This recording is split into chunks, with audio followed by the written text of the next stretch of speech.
May mga bagong kapilya ng Iglesia ni Cristo ang pinasinayaan sa Ocampo, Camarines Sur, San Francisco, Quezon at Muñoz, Nueva Ecija. May report si Ben Salazar.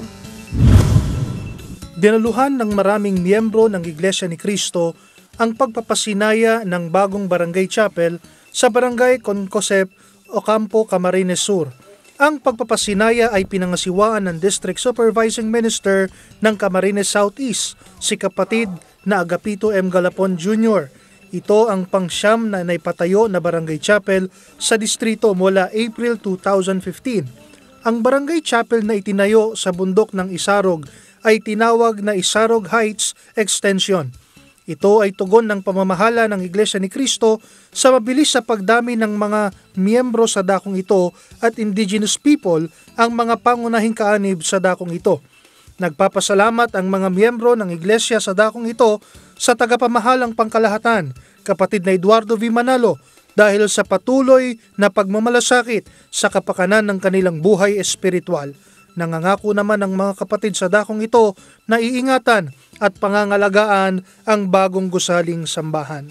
Sa Distrito Eklesiastiko ng Camarines Southeast, maraming salamat po sa aming pinakamamahal na tagapamahalang pangkalahatan. We are one with Father Eduardo V. Manalo.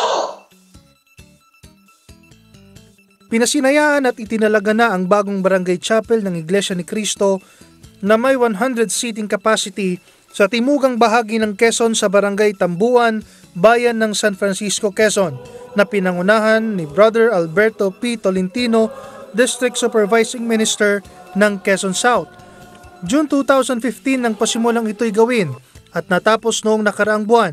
Matapos pagtibayin ay itinalaga ito na siya namang kinasabikan ng mga kaanib sa dakong ito. Para marating ang dakong ito ay kinakailangan pang maglakad ng 2 kilometro at tumawid ng 3 ilog bago makarating sa kapilya. Bagamat may kalayuan ay hindi ito naging hadlang para mapatayuan ang mga kaanib ng Iglesia ni Cristo ng bago at maayos na kapilya sa dakong ito. Kaya lubos ang kanilang pagpapasalamat sa pamamahala dahil sa pagpapatibay na magkaroon ng ganitong magandang kapilya. Maraming salamat po, kapatid na Eduardo B. Manalo. Mahal na mahal po namin kayo. Sa hilagang bahagi ng Nueva Ecija ay tinalaga na din ang isang bagong barangay chapel. Ito ay magsisilbing extension ng lokal ng Muñoz.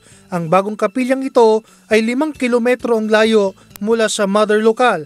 Ito ay matatagpuan sa sitio Villanati, Barangay Kasulukan, Santo Domingo, Nueva Ecija.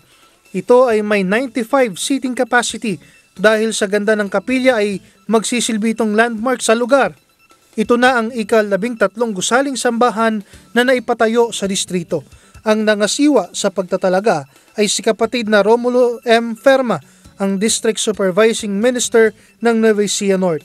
Labis namang nagpapasalamat ang mga kaanib ng Iglesia ni Cristo sa pamamahala ang kapatid na Eduardo V. Manalo dahil sa walang sawang pagmamahal at pagmamalasakit sa kabuuan ng Iglesia ni Cristo. Kapatid na Eduardo V. Manalo, tagapamahalang pangkalahatan, ang sambahayan po ng mga ministro at mga manggagawa sa Distrito Eklesiastiko ng Nueva Ecija North ay solidong nagpapahayag ng